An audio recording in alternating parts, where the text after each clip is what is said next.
pour cette dernière petite interview du samedi.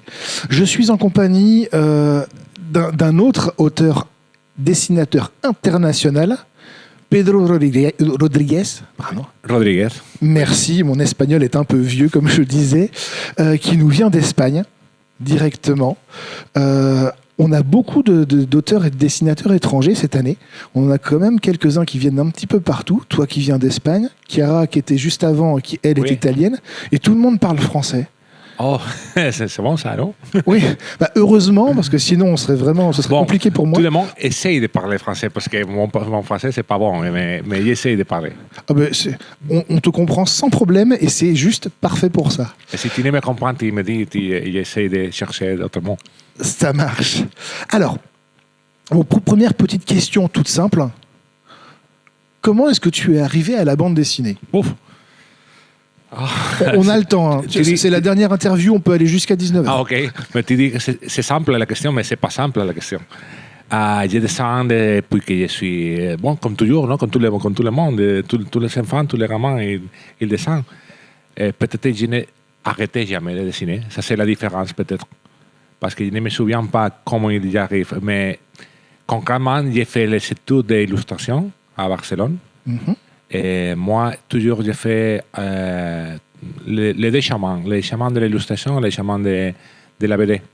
Parce que j'aimais toujours la BD depuis que j'étais petit. C'est les plus petits des quatre...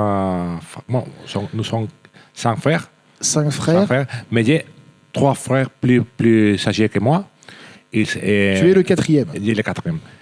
Et il savait, chez nous, il avait beaucoup de bouquins de BD, beaucoup. Et je lis tout. Je lis ce qui me touche à moi quand j'étais petit, Astérix, Obélix, Tintin. Mais même les plus âgés, je lisais les auteurs de Métal Hurlant. Métal Hurlant, ouais. Alors, j'allais te poser justement une question. En France, bon, la bande dessinée en France, les Tintins, les Astérix, c'est un peu logique. Mais quand on est un jeune en Espagne, on lit aussi la bande dessinée française à l'époque ou il y avait d'autres choses? Moi, oui. Mais je ne sais pas s'il reste. Non, j'étais un peu bizarre. Et dans ma école, j'étais le seul que j'ai lisé ça. Moi, peut-être c'est ma famille, peut-être je ne sais pas. Il connaît beaucoup, mais tu sais, Astérix Obélix est connu internationalement, et même Tintin. Mais il existe un BD, je ne sais pas si en France c'est connu, s'appelle Mortadelo et Filemon. Tu connais? Filemon, oui. Les Filemon. Non, mais non. Pas les Filemon de frères. Mortadelo et Filemon. C'est Mortadelo et Filemon. D'accord. Tu connais? Alors, ça, bon, je pense pas. C'est super connu en Espagne. C'est comme, veut dire, ça c'est notre Astérix. C'est super connu. Et tout le monde a lu ça. Tout le monde. Mais j'ai trouvé quelque chose de différent dans la BD française qui m'a touché depuis que j'étais petit. Et je n'ai arrêté jamais. Donc, tu as très jeune voulu faire de la bande dessinée? Tu as essayé de faire des études en rapport avec la bande dessinée? Non. Ou c'est en dessinant que tu as fini par te faire repérer? Moi, en dessinant, je savais que je voulais dessiner. Je ne savais que je voulais faire la BD.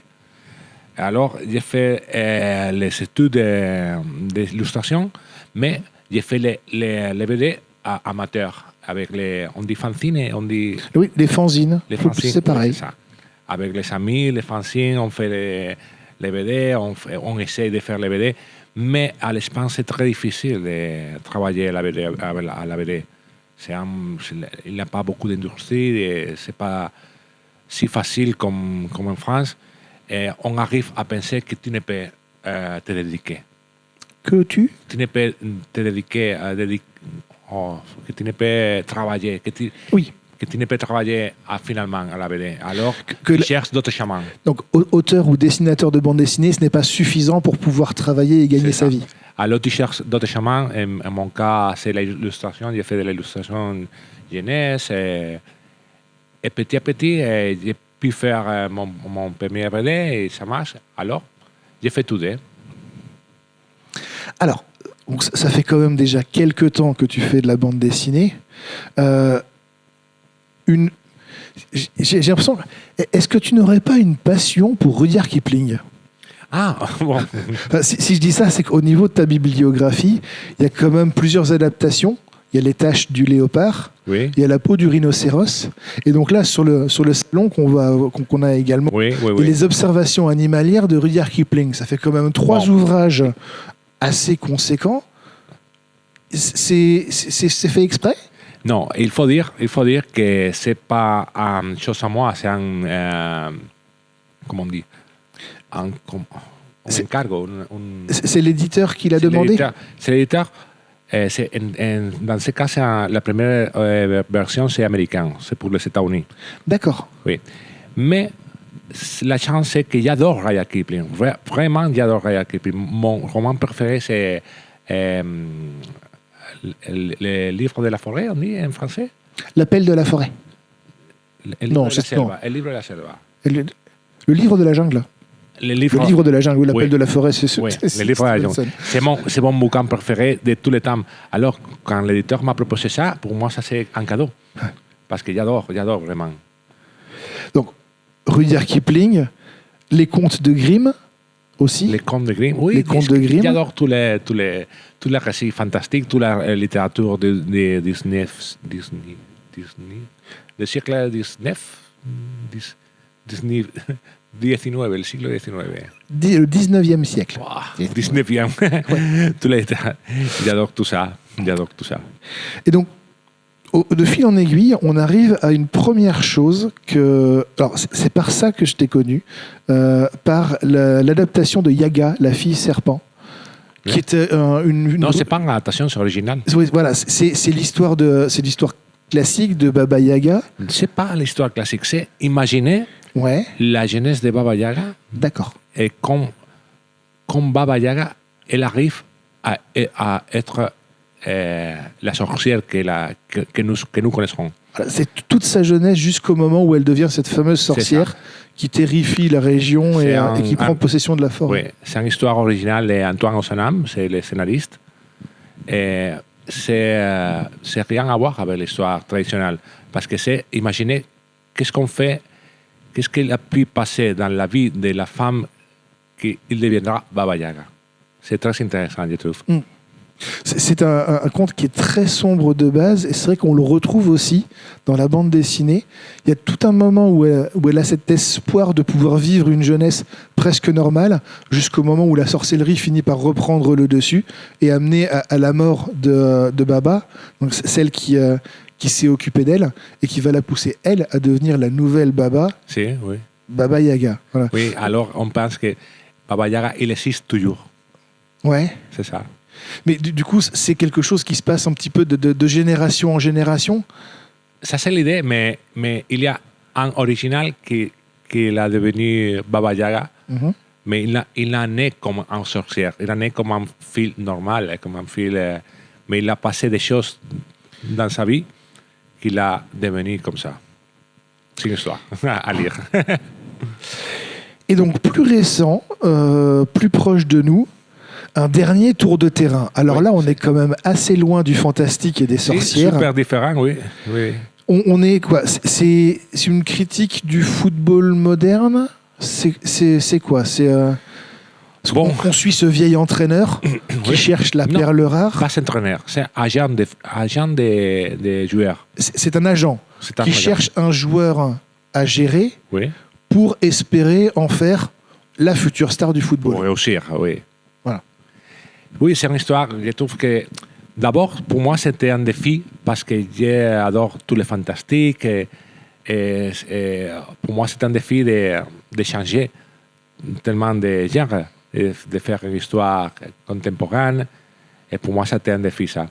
Et l'histoire, oui, c'est une critique un peu de foot moderne. En plus, c'est une histoire très humaine parce qu'il parle de la relation entre des amis qui sont les agents des joueurs et les joueurs qui n'arrivent pas à réussir. Et en plus, la relation de ces agents avec sa fille, que quand elle était petite, elle veut jouer, elle veut être joueur. Elle voulait être joueuse de football. Et la gens, c'est un peu à l'ancienne, elle dit que la femme ne peut pas Ouais, jouer. enfin, c'est le foot, c'est une histoire de mec, quoi. Ouais. Ouais. Mais il passe le temps et il devient arbitre. On dit arbitre. Arbitre, oui. Et il réussit parce qu'il fait de l'arbitre de la première division. Même que lui, il n'a réussi pas. Il continue à être un agent un peu seconde classe. D'accord. Alors, c'est un peu jaloux d'elle. Et c'est une relation familière. Je trouve que c'est très, très bien. C'est un triangle. Voilà, entre l'agent, la fille de l'agent et le footballeur qui n'arrive pas à percer comme footballeur Oui. et qui doit se contenter d'arbitrer. Oui, oui. Et tout le monde de le foot autour. Tu connais bien cet univers du football ou Non, pas beaucoup. J'aime le foot, mais comme amateur, pas super passionné. Mais les deux scénaristes, ils sont super super informé. super formés. Ils sont un podcast, Un podcast. qui parle des trucs de foot, mais avec l'humour. Parce qu'ils sont humoristes aussi, ils sont scénaristes de télévision, ils font des stand-up comédie. Mais le foot, c'est son passion. Ils font servir le foot comme un canal pour l'humour. Ils sont tout. Ils sont tout. Ils mangent foot, ils vivent foot, ils dorment foot. Alors, je dois me mettre un peu dans le rôle d'amateur de foot. Comment est-ce que ça a été de travailler avec eux? Comment est-ce que tu les as trouvés? Comment est-ce qu'ils t'ont trouvé? Bon, c'est la maison d'édition qui nous a mis en contact. D'accord. Parce qu'ils cherchent quelqu'un qui peut faire une histoire à la manière franco-belge, on peut dire. Parce qu'ils cherchent quelqu'un qui ne fait pas de l'humour, qui ne fait pas le réalisme, qui fait un mélange.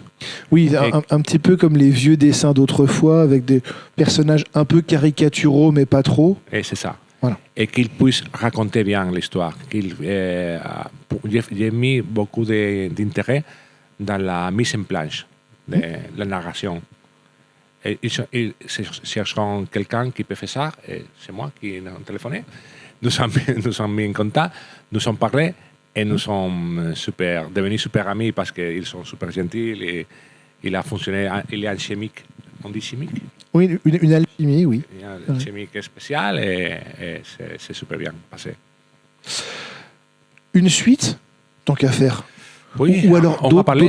d'autres albums avec eux, éventuellement? On va parler d'une suite, D'accord. d'un dernier tour sur le terrain.